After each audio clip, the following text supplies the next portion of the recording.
যে নাই সেই মসজিদে আপনারা চিনবেন না, আমরা বিশ্বাসও করবেন না। মানুষের সাথে এক কাতারে নামাজ পড়ে জিন, এমন ঘটনা প্রচলিত আছে সিরাজগঞ্জের দৃষ্টিনন্দিত আল আমান বাহেলা খাতুন জামে মসজিদে। আপনার আকারেই জেন আসবো, আপনি বুঝবেন না যে জেন এসে নামাজ চলে গেল।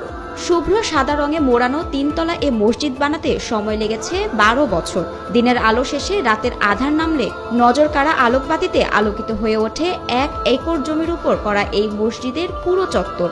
সৌন্দর্যে ভরপুরে এ মসজিদ মুহূর্তেই নজর কাড়বে যে কারোর। রাত্রে বেলা হইলে এমন একটা সুন্দর দেখা যায় যে আকাশের চাঁদ ফুটে রয়েছে মসজিদের চতুর্দিকে। মন আমাদের এদিকে তাকাইলে প্রফুল্ল মন হয়ে যায়, এত সুন্দর দেখা যায়। যেদিকে চাই শুধু বাতি, জিমি বাতি, বড় বাতি, একেবারে হাজার হাজার বাতি এখানে মসজিদের চতুর্দিকে আছে। শিল্পের নিপুণ হাতের ছোঁয়ায় মসজিদটি নির্মাণে ব্যবহার করা হয়েছে বিভিন্ন দেশ থেকে আমদানি করা মার্বেল পাথর, টাইলস ও ঝাড়বাতি। যত রকম জিনিসপাতি আসবাবপত্র দেখতে সব বিদেশ। যে টাইলস মার্বেলের উপর দাঁড়িয়ে আছেন এটা ইটালি থেকে আমদানি করা। অন্যান্য এই যে ফ্যানগুলো দেখতেছেন এটা ইন্ডিয়ান ফ্যান, এবং লাইটিং এর কাজ কাম যত দেখতেছেন সব চায়না। মসজিদটির মাঝখানে রয়েছে একটি বিশাল আকৃতির গম্বুজ, পাশাপাশি দুপাশে রয়েছে 110 ফিট উচ্চতার দুটি বড় মিনার, সেই সাথে ছোট ছোট আরো 8টি গম্বুজ। মসজিদটি নির্মাণে এ পর্যন্ত 32 কোটি টাকা খরচ হয়েছে।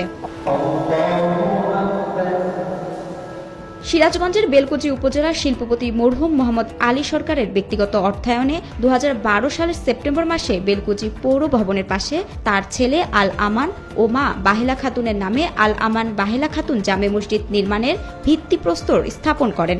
কিন্তু 2020 সালের 2 আগস্ট মসজিদটি উদ্বোধনের আগেই তিনি মৃত্যুবরণ করেন। পরবর্তীতে মরহুম মোহাম্মদ আলী সরকারের ছেলেরা মসজিদটির নির্মাণ কাজ শেষ করেন। আল্লাহর কাছে আশা করছিল যে আমি একটা ভালো একটা মসজিদ করে যাব, সেই হিসাবে এই মসজিদটা কিন্তু হাজি সাহেব করে, কিন্তু কইরা সে সমাপ্ত করে যাইতে পারে নাই। সে 2012 সালের মে মাসে উদ্বোধন করছিল, 2020 সালের 2 আগস্ট দুনিয়া থেকে চলে গেল।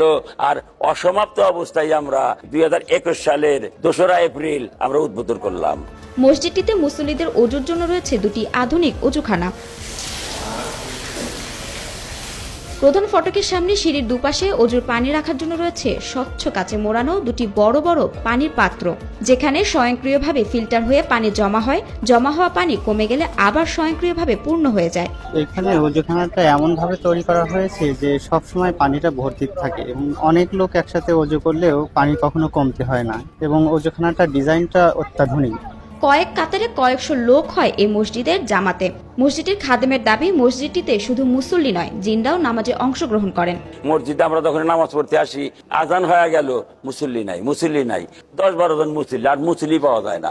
এই মসজিদের সম্মুখের কাতারে 76 জন লোক আটে, পরের কাতার গুলোতে 106 জন লোক আটবো। কিন্তু যখনই আমরা একামত দিয়া নামাজ শুরু হয়ে গেল, একামত দিয়া যখনই নামাজের নিয়াত করে ফেলাইলাম, সালাম ফিরানোর পরে দেখি যে 3 কাতার, 4 কাতার, 2.5 কাতার মুসল্লি এসে গেছে।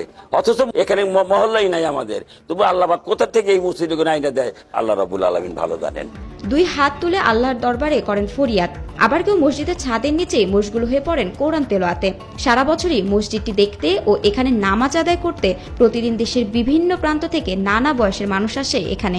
আমরা এই মসজিদে আইসা খুবই মজা পাই, নামাজ কালাম পড়ে খুব ভালো লাগে আর কি। পবিত্র রমজান মাসে যা বেড়ে দাঁড়ায় কয়েক গুণে। মসজিদটিতে নামাজ পড়ে অন্যরকম তৃপ্তি অনুভব করে মুসল্লিরা। রমজান মাসটা আমলে ভরপুর, মানুষ সবসময়ের জন্য চলাফেরা করতেছেন, আমল করতেছেন, নামাজ পড়তেছেন, তো জিকির করতেছেন, কোরআন তেলাওয়াত করতেছেন।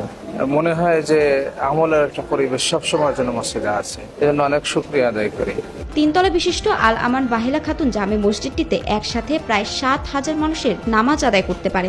মসজিদটি পরিচালনার জন্য রয়েছে 2 জন ইমাম ও 6 জন খাদেম।